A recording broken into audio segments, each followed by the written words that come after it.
in the morning. Lord, you hear my voice.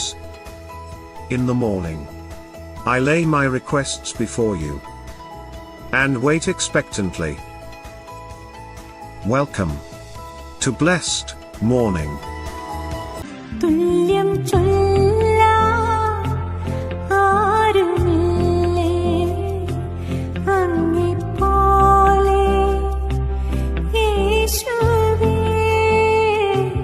തുല്യം ചൊല്ലാൻ ആരുമില്ലേ അങ്ങെപ്പോലെ യേശുവേ.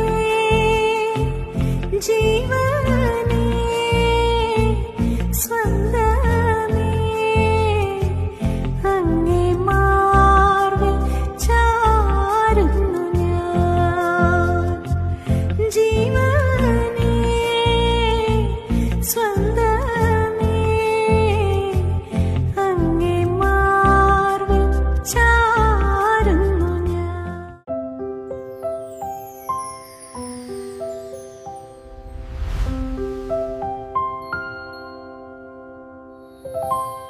പ്രിയരെ, അനുഗ്രഹിക്കപ്പെട്ട ഒരു പ്രഭാത കൂടെ നമ്മുടെ ജീവിതത്തിൽ അനുവദിച്ചു തന്ന വലിയവനായ ദൈവത്തെ നമുക്ക് ഒരുമിച്ച് ചേർന്ന് നന്ദി പറയാം. എത്ര പേർ പറയും, ഞാൻ നിന്നതല്ല, എൻ്റെ ദൈവം എന്നെ നിർത്തിയതാണ്. ഒന്നുകൂടെ പറഞ്ഞു കഴിഞ്ഞാൽ 2026 ഓഗസ്റ്റ് മാസം 22-ാം തീയതി വരെയും എന്നെയും എൻ്റെ കുടുംബത്തെയും കണ്ണിലെ കൃഷ്ണമണി പോലെ സൂക്ഷിക്കുകയും വിടുവിക്കുകയും ചെയ്ത വലിയവനായ ദൈവത്തിന് നന്ദി പറഞ്ഞുകൊണ്ട് ഈ പ്രഭാത ചിന്തയിലേക്ക് നമുക്ക് ഒരുമിച്ച് അടുത്തു വരാം. നിങ്ങളുടെ അസാധ്യതകളുടെ നടുവിൽ നിങ്ങൾ ഓർത്തിരിക്കേണ്ട 4 വചനങ്ങൾ. പ്രിയരെ, പ്രാരംഭ വാക്യത്തിലേക്ക് വിശുദ്ധ ലൂക്കോസ് എഴുതിയ സുവിശേഷം 1-ാം അധ്യായം അതിൻ്റെ 49-ാമത്തെ വാക്യം.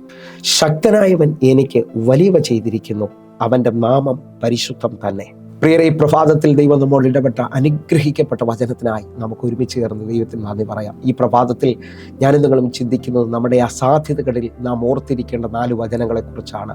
എന്നെ കേൾക്കുന്ന ഓരോ വ്യക്തികളും തിരിച്ചറിയേണ്ടത് ദൈവത്തിൻ്റെ വചനത്തിൻ്റെ ശക്തി എന്ന് പറയുന്നത് യേശു കർത്താവ് തൻ്റെ വാമൊഴി കൊണ്ട് പറഞ്ഞത്, മനുഷ്യൻ അപ്പം കൊണ്ട് മാത്രമല്ല ജീവിക്കുന്നത്, ദൈവത്തിൻ്റെ വായിൽ കൂടെ വരുന്ന സകല വചനവും കൊണ്ടത്രേ ജീവിക്കുന്നത്. ആത്മാവിൽ വിശ്വസിക്കാൻ പറ്റുമെങ്കിൽ ഈ പ്രഭാതത്തിൽ ചിലവർ ദൈവത്തിൻ്റെ വചനത്താൽ ജീവിക്കാൻ പോവുകയാണ്. വഴികൾ തുറക്കുന്നത് കാണാൻ പോവുകയാണ്. എൻ്റെ കൂടെ ഒന്ന് പ്രാർത്ഥനയോടെ നമ്മൾ പ്രാർത്ഥിക്കുമ്പോൾ നാം നമ്മുടെ അസാധ്യതകളുടെ നടുവിലാണ് ദൈവസന്നിധിയിൽ മുട്ടുമടക്കുന്നത്, മുട്ടിപ്പായി പ്രാർത്ഥിക്കുന്നത്. ദൈവം അസാധ്യതകളെ സാധ്യമാക്കുന്ന ദൈവമാണ്. അതേ നിലയിൽ തന്നെ നിങ്ങൾ വിശ്വസിക്കാൻ പറ്റുമെങ്കിൽ ദൈവവചനത്തിന് ദൈവത്തോളം ശക്തിയുണ്ടെന്ന് നാം തിരിച്ചറിയുക. യോഹന്നാന്റെ സുവിശേഷം 1-ാം അധ്യായം 1-ാമത്തെ വാക്യം ശ്രദ്ധിച്ചാൽ, ആദിയിൽ വചനമുണ്ടായിരുന്നു, വചനം ദൈവത്തോടു കൂടെയായിരുന്നു, വചനം ദൈവമായിരുന്നു വ്യക്തമായി എഴുതുമ്പോൾ ഇന്ന് നിങ്ങൾ കേൾക്കുന്ന വചനത്തെ മുറുകെ പിടിക്കാൻ പറ്റുമെങ്കിൽ ആ വചനത്തിന് അസാധ്യതകളെ സാധ്യമാക്കാൻ കഴിയും. ദൈവവചനത്തിന് അത്ഭുതങ്ങളെ ചെയ്യാൻ കഴിയും. വിശ്വസിക്കാൻ പറ്റുമെങ്കിൽ ഒരുമിച്ച് ചേർന്നുകൊണ്ട് നമ്മൾ ഈ 4 വാക്യങ്ങൾ പറയുമ്പോൾ നാളുകളായിട്ട് തുറക്കാത്ത വഴികൾ, നാളുകളായി നടക്കാത്ത അത്ഭുതങ്ങൾ ഇപ്പോൾ നിങ്ങളുടെ ജീവിതത്തിനകത്ത് സംഭവിക്കാൻ പോവുകയാണ്. കാരണം എന്തെന്ന് ചോദിച്ചാൽ ഈ വചനം അയക്കപ്പെടുന്ന വചനമാണ്. അയക്കപ്പെടുന്ന വചനം അതിൻ്റെ കാര്യം തികച്ചിട്ട് മാത്രമേ തിരിച്ചു പോകത്തുള്ളൂ എന്ന് യേശയ്യാവ് 55-ാം അധ്യായത്തിൽ പറയുമ്പോൾ തന്നെ ഇതാ 147-ാം സങ്കീർത്തനം അതിൻ്റെ 15-ാമത്തെ വാക്യം പറയുന്നു, അവൻ തൻ്റെ ആജ്ഞയെ ഭൂമിയിലേക്ക് അയക്കുന്നു, അതിവേഗം ഓടുന്നവൻ്റെ വചനം. എന്നെ കേൾക്കുന്നവരുണ്ടെങ്കിൽ ഒരുമിച്ച് വിശ്വസിക്ക്. ദൈവത്തിൻ്റെ വചനത്തിന് പ്രകാശരശ്മികളെക്കാൾ വേഗത്തിൽ ചലിക്കാൻ കഴിയും. ഇവിടെ നിന്ന് പ്രാർത്ഥിക്കുമ്പോൾ നാളുകൾ പ്രോസസ്സിൽ നിൽക്കുന്ന നിങ്ങളുടെ വിസയുടെ മേളിൽ അത്ഭുതകരമായ ചലനം ഉണ്ടാകാൻ പോവുകയാണ്. ഒന്നുകൂടെ ഒന്ന് പറഞ്ഞു കഴിഞ്ഞാൽ ഇന്ന് വരെയും കാണാത്ത ചില വിടുതലുകൾ ഈ 4 വചനങ്ങൾ നിങ്ങൾ ഉദ്ധരിച്ച് പ്രാർത്ഥിക്കുമ്പോൾ നിങ്ങൾക്ക് വേണ്ടി വെളിപ്പെട്ട് വരാൻ പോവുകയാണ്. കാരണം എന്തെന്ന് ചോദിച്ചാൽ ഈ 4 വചനങ്ങൾ ദൈവത്തിൻ്റെ വലിപ്പത്തെ വിളിച്ചു കാണിക്കുന്നു. അങ്ങനെ ഉണ്ടെങ്കിൽ 1-ാമത്തെ വചനം നാം കുറിവാക്യമായി ചിന്തിച്ചതാണ്. ഇതാ മറിയ പറയുകയാണ്, ശക്തനായവൻ എനിക്ക് വലിയവ ചെയ്തിരിക്കുന്നു. എന്നെ കേൾക്കുന്നവരുണ്ടെങ്കിൽ വിശ്വസിച്ചുകൊണ്ട് പറയുക, നമ്മുടെ ദൈവം ശക്തനാണ്. എങ്കിൽ 2-ാമത്തെ വചനം ഉൽപ്പത്തി പുസ്തകം 17-ാം അധ്യായം അതിൻ്റെ 1-ാമത്തെ വാക്യമാണ്. അബ്രഹാമിന് 99 വയസ്സായപ്പോൾ യഹോവ അബ്രഹാമിന് പ്രത്യക്ഷനായി അവനോട്, ഞാൻ സർവശക്തിയുള്ള ദൈവമാകുന്നു, നീ എൻ്റെ മുമ്പാകെ നടന്ന് നിഷ്കളങ്കനായിരിക്കുക.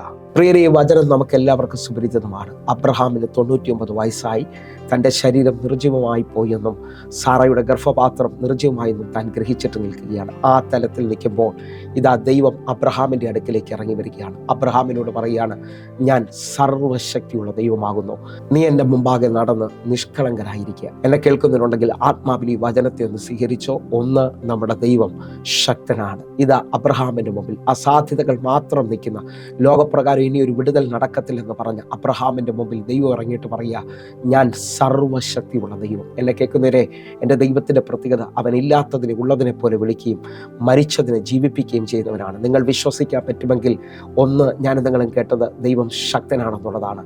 രണ്ട്, ഞാൻ നിങ്ങളും കേൾക്കുന്നു ദൈവം സർവ്വശക്തിയുള്ള ദൈവമാണ്. അങ്ങനെ ഉണ്ടെങ്കിൽ ഇപ്പോൾ മുതൽ പ്രാർത്ഥനയോടെ ഈ പ്രഭാതത്തിൽ തന്നെ ഈ വചനത്തിൽ എൻ്റെ കൂടെ നിങ്ങൾ പ്രാർത്ഥിക്കുന്നുണ്ടെങ്കിൽ, സർവ്വശക്തിയുള്ള ദൈവം നിങ്ങളുടെ വിഷയത്തെ സ്പർശിക്കാൻ പോവുകയാണ്. നിങ്ങൾക്ക് വേണ്ടി ഡേറ്റുകൾ ഉറപ്പിക്കാൻ പോവുകയാണ്. താഴോട്ടുള്ള വാക്യങ്ങൾ ശ്രദ്ധിച്ചാൽ, അടുത്ത വർഷം ഇതേ സമയം അബ്രഹാമിന് ഒരു കുഞ്ഞിനെ ദൈവം കൊടുക്കുമെന്ന് അവൻ പ്രോമിസ് ചെയ്യാണ്. അവൻ്റെ വാക്കിന് മാറ്റമില്ലെങ്കിൽ, അവൻ പറഞ്ഞ വാഗ്ദത്തങ്ങൾക്ക് മാറ്റമില്ലെങ്കിൽ, ഇപ്പോൾ മുതൽ ഈ പ്രഭാത സന്ദേശത്തിനകത്ത് പ്രാർത്ഥിക്കുക. നിങ്ങൾ വിശ്വസിക്ക്, ഇതാ എൻ്റെ ദൈവം സർവ്വശക്തിയുള്ള ദൈവമാണ്. അങ്ങനെ ഉണ്ടെങ്കിൽ മൂന്നാമത്തെ വാക്യത്തിലേക്ക് വരികയാണ്. യിരെമ്യാ പ്രവാചകന്റെ പുസ്തകം 32-ാം അധ്യായം 17-ാമത്തെ വാക്യം. അയ്യോ യഹോവയായ കർത്താവേ, നിന്റെ മഹാശക്തി കൊണ്ടും നീട്ടിയ ഭുജം കൊണ്ടും നീ ആകാശത്തെയും ഭൂമിയും ഉണ്ടാക്കി, നിനക്ക് അസാധ്യമായത് ഒന്നുമില്ല. ഈ വാക്യത്തിനകത്ത് വലിയ ആഴമുണ്ട്. യിരെമ്യാവിൻ്റെ പ്രാർത്ഥനയാണിത്. യിരെമ്യാവ് പറയുകയാണ്, അയ്യോ യഹോവയായ കർത്താവേ, നിന്റെ മഹാശക്തി കൊണ്ടും നീട്ടിയ ഭുജം കൊണ്ടും നീ ആകാശത്തെയും ഭൂമിയും ഉണ്ടാക്കി, നിനക്ക് അസാധ്യമായിട്ടൊന്നുമില്ല. എന്നെ കേൾക്കുന്നവരുണ്ടെങ്കിൽ, യിരെമ്യാവ് കണ്ട ദൈവത്തിൻ്റെ ഏറ്റവും വലിയ ആഴമെന്ന് പറയുന്നത് അവൻ മഹാശക്തിയുള്ള ദൈവമാണ്. അപ്പോൾ മൂന്നാമത്തെ വചനത്തിൻ്റെ പ്രത്യേകത, നമ്മുടെ ദൈവം മഹാശക്തിയുള്ളവനാണ്. ഒന്ന്, ശക്തനാണ്. രണ്ട്, സർവശക്തനാണ്. മൂന്ന്, അവൻ മഹാശക്തിയുള്ള ദൈവമാണ്. അങ്ങനെ ഉണ്ടെങ്കിൽ ഇന്ന് ഈ മൂന്ന് വചനങ്ങൾ കേൾക്കുമ്പോൾ തന്നെ വിശ്വസിച്ചുകൊണ്ട് പറയണം, എൻ്റെ മുമ്പിൽ അസാധ്യതകൾ ദൈവം സാധ്യമാക്കാൻ പോവുകയാണ്. ഏത് അടഞ്ഞ വാതിലുകളും എൻ്റെ ദൈവത്തിന് തുറക്കാൻ കഴിയും. ഇത് പറഞ്ഞുകൊണ്ടിരിക്കുമ്പോൾ തന്നെ ചില കുടുംബങ്ങളിൽ വലിയ ദൈവപ്രവർത്തികൾ സംഭവിക്കുകയാണ്. ഞാൻ ഇങ്ങനൊന്ന് വിശ്വസിക്കുന്നു. നീണ്ട നാളുകളായി ഒരു തലമുറയ്ക്ക് വേണ്ടി പ്രാർത്ഥിച്ചവർ, നീണ്ട നാളുകളായി ഒരു തലമുറയുടെ വിവാഹത്തിന് വേണ്ടി പ്രാർത്ഥിച്ചവർ, നീണ്ട നാളുകളായി ഒരു ജോലിക്ക് വേണ്ടി പ്രാർത്ഥിച്ചവർ, നീണ്ട നാളുകളായി ജീവിതത്തിനകത്ത് ദുഃഖം മാത്രം കണ്ടവർ ഈ വചനത്തിനകത്ത് എഴുന്നേറ്റ് വരികയാണ്. കാരണം എന്തെന്ന് ചോദിച്ചാൽ, എൻ്റെ ദൈവം ശക്തനാണ്. രണ്ട്, എൻ്റെ ദൈവം സർവശക്തിയുള്ളവനാണ്. മൂന്ന്, എൻ്റെ ദൈവം മഹാശക്തിയുള്ള ദൈവമാണ്. അങ്ങനെ വിശ്വസിക്കുന്നവർക്ക് വേണ്ടി ഒറ്റ വാക്യം കൂടെ വായിച്ച് നമ്മൾ പ്രാർത്ഥിക്കാൻ പോവുകയാണ്. ഇതേ അധ്യായം, യിരെമ്യാ പ്രവാചകന്റെ പുസ്തകം 32-ാം അധ്യായം അതിൻ്റെ 27-ാമത്തെ വാക്യം. ഞാൻ സകല ജഡത്തിൻ്റെ ദൈവമായ യഹോവയാകുന്നു, എനിക്ക് കഴിയാത്ത വല്ല കാര്യമുണ്ടോ? എന്നെ കേൾക്കുന്നവരെ, സകല ജഡത്തിൻ്റെയും ദൈവമായ യഹോവ. എന്നെ കേൾക്കുന്ന ഓരോ ദൈവമക്കളും തിരിച്ചറിയേണ്ടത്, എനിക്കും നിനക്കും മുകളിൽ ഒരു ദൈവമുണ്ട്.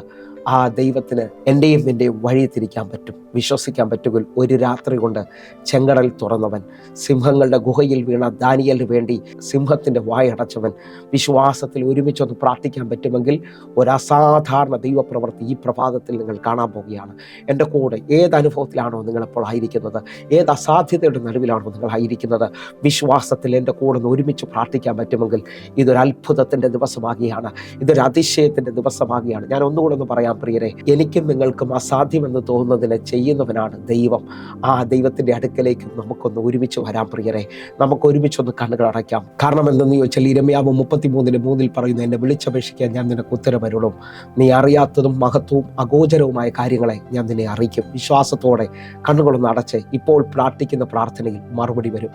നീണ്ട നാളുകൾ കരഞ്ഞ വിഷയത്തിന്, നീണ്ട നാളുകൾ പ്രാർത്ഥിച്ച വിഷയത്തിനകത്ത് ഇന്നൊരു അത്ഭുതം സംഭവിക്കാൻ പോവുകയാണ്. അങ്ങനെ വിശ്വസിക്കുന്നവർ ഇപ്പോൾ നിങ്ങളുടെ വിശുദ്ധ കരങ്ങളൊന്ന് ഉയർത്തിപ്പിടിച്ചുകൊണ്ട് എൻ്റെ കൂടെ ഒന്ന് പ്രാർത്ഥിച്ച്, ഞങ്ങളെ സ്നേഹിക്കുന്ന ഞങ്ങളുടെ നല്ല ദൈവമേ, പൂർണ്ണ ഹൃദയത്തോടെ ഞങ്ങൾ ഒരുമിച്ച് ചേർന്ന് എൻ്റെ കൂടെ ഇപ്പോൾ തിരുസന്നിധിയിൽ കരമുയർത്തിപ്പിടിച്ച് നിൽക്കുന്ന ഓരോ ദൈവമക്കൾക്കും വേണ്ടിയും ഞങ്ങൾ പൂർണ്ണമായി വിശ്വസിച്ചുകൊണ്ട് ഞങ്ങൾ കേട്ട ആ ശബ്ദത്തെ ഒന്നുകൂടെ ആ തിരുമുമ്പിൽ വെക്കുകയാണ്. അങ്ങ് ശക്തനാണ്, അങ്ങ് സർവശക്തിയുള്ള ദൈവമാണ്, അങ്ങ് മഹാശക്തിയുള്ള ദൈവമാണ്, അങ്ങ് സകല ജഡത്തിൻ്റെയും ദൈവമായി യഹോവയാകുന്നു. കർത്താവേ, ഇന്ന് അങ്ങേക്ക് അസാധ്യമായി ഒന്നുമില്ലെന്നുള്ളത് ഞങ്ങൾ കേൾക്കുന്നു. ഇപ്പോൾ തന്നെ അങ്ങ് അത്ഭുത വഴികളെ തുറക്കുന്നതിനായി നന്ദി. ഇപ്പോൾ തന്നെ പേപ്പറുകൾ സ്റ്റാമ്പ് ചെയ്യപ്പെടുകയാണ്, ഇപ്പോൾ തന്നെ ജോലി അപ്രൂവ്ഡ് ആകുകയാണ്, ഇപ്പോൾ തന്നെ അടഞ്ഞ വഴികൾ തുറക്കുകയാണ്. കർത്താവെ, ഓരോ മക്കൾക്ക് വേണ്ടിയും ഈ പ്രഭാതം ഒരു അത്ഭുതമാകുന്നതിനായി നന്ദി. ദൈവത്തിൻ്റെ വലിപ്പവിരകളിൽ വെളിപ്പെട്ടതിനായി നന്ദി. യേശുവിൻ്റെ നാമത്തിൽ എൻ്റെ കൂടെ പ്രാർത്ഥിച്ച ഓരോ മക്കൾക്കും ഇന്നൊരു അതിശയം അങ്ങ് ചെയ്തതിനായി നന്ദി. ഇന്ന് ഒരു അത്ഭുതം അങ്ങ് പ്രവർത്തിച്ചതിനായി നന്ദി. യേശുവിൻ നാമത്തിൽ പ്രാർത്ഥിക്കുന്നു, കേൾക്കണം പിതാവേ. ആമേൻ, ആമേൻ. പ്രിയരെ, ഈ പ്രഭാത സന്ദേശം നിങ്ങൾക്ക് അനുഗ്രഹമാകുന്നുവെങ്കിൽ നമ്മുടെ യൂട്യൂബ് ചാനലിലേക്ക് നിങ്ങൾ വിസിറ്റ് ചെയ്യുകയും അതേപോലെ തന്നെ ഫേസ്ബുക്കിലേക്ക് നിങ്ങൾ ജോയിൻ ചെയ്യുകയും ചെയ്യണമെന്ന് ഓർപ്പിക്കുന്നു. അതേപോലെ നിങ്ങൾക്ക് കഴിയുമെങ്കിൽ നിങ്ങളുടെ ഒരു ഫ്രണ്ടിനും കൂടെ ഈ യൂട്യൂബ് ലിങ്കുകൾ സെൻഡ് ചെയ്യണമെന്ന് ഓർപ്പിക്കുന്നു. നിങ്ങൾ ഒരുമിച്ച് ഈ മിനിസ്ട്രിക്ക് ഒരു അനുഗ്രഹമായി സഹായമായി തീരുമെന്ന് വിശ്വസിക്കുന്നു. അതേപോലെ ഒരു കാര്യം ഓർപ്പിക്കുകയാണ്, എല്ലാ ദിവസവും വൈകിട്ട് നമുക്ക് ഇന്ത്യൻ സമയം 6 മണിക്ക് സൂമിൽ ആരാധന നടക്കുകയാണ്. നിങ്ങളും കടന്നു പറയുന്നത് ഓർപ്പിക്കുന്നു. അതേപോലെ പ്രാർത്ഥനാ വിഷയങ്ങളിൽ ദൈവശക്തി വ്യാപരിക്കുന്നുണ്ടെങ്കിൽ നിങ്ങൾ ഇപ്പോൾ തന്നെ വാട്സാപ്പിൽ മെസ്സേജ് അയക്കണം. എവിടെ നിന്നാണെങ്കിലും മെസ്സേജ് അയച്ചാട്ടെ, ഞാൻ നിങ്ങൾക്ക് വേണ്ടി പ്രതികരിക്കും. നമുക്ക് ഒരുമിച്ച് പ്രാർത്ഥിക്കാം. ഈ ദിവസങ്ങളിൽ വലിയ ദൈവപ്രവൃത്തികൾ നടക്കും. കർത്താവ് നിങ്ങളെ അധികത്തിൽ മാനിക്കട്ടെ. God bless you. ആമേൻ.